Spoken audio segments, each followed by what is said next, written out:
அது அந்த கோரிக்கையை நேரடியாக கொண்டு செல்லும். அதனால மக்களுக்கு பொருளாதாரத்துக்கு ஒரு தீர்வு இந்த பயங்கரவாத தடை சட்டத்திலே பயங்கரவாத தடை சட்டம் இந்த பிசிஏ உங்கள் அனைவருக்கு இதுவரை தெரியாது.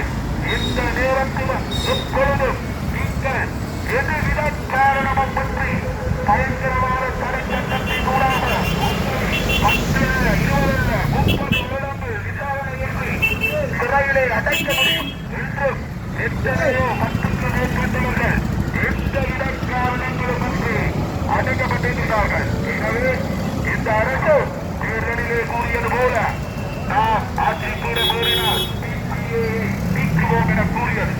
யாழ் மக்களாகிய நீங்கள் இந்த அரசுக்கு 3 பாராளுமன்ற உறுப்பினர்களை அழுதி வழங்கினீர்கள். ஆனால் இன்று வரை அந்த பாராளுமன்ற உறுப்பினர்களோ அல்லது அரசோ இந்த பயங்கரவாத தடை சட்டத்தை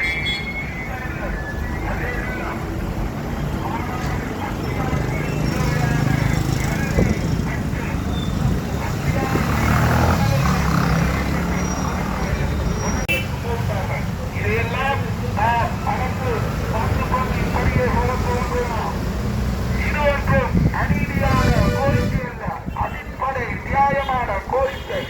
ஒரு நாட்டிலே வாழ்கின்ற மனிதன் சுதந்திரமாக நடமாடவும், சுதந்திரமாக கருத்துக்களை கூறவும், சுதந்திரமாக ஜனநாயக முறையில் ஒழுங்குகளை காட்டவும் முடியாத நிலை இந்த பிசிஏ சட்டத்தால், பயங்கரவாத தடை சட்டத்தால் இருப்பதை நீங்கள் உணர்ந்திருக்கலாம்.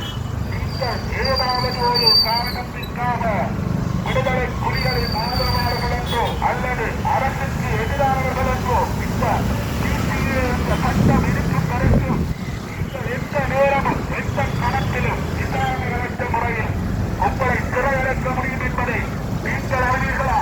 நீங்கள் அறிந்ததில்லை என்றால் இது ஒரு தீவிரமான மனித உரிமை கூறல் சட்டம். எனவே இந்த சட்டத்தை நீக்குவேன் என்றுதான் இந்த அரசு வாக்கை பெற்று இலங்கை முழுவதும் பட்டது. 4 மாதங்கள் கடந்துவிட்டது. இந்த அரசு பாராமுகமாக இருக்கின்றது. இதை நாம் தொடர்ந்து அனுமதிக்கலாமா? இந்த அரசு அத்தியாவசியமான விலையேற்றங்களை குறைத்து பெண்பெரியை நீக்குவேன் என்றது. ஆனால் 4 மாதங்கள் கடந்துவிட்ட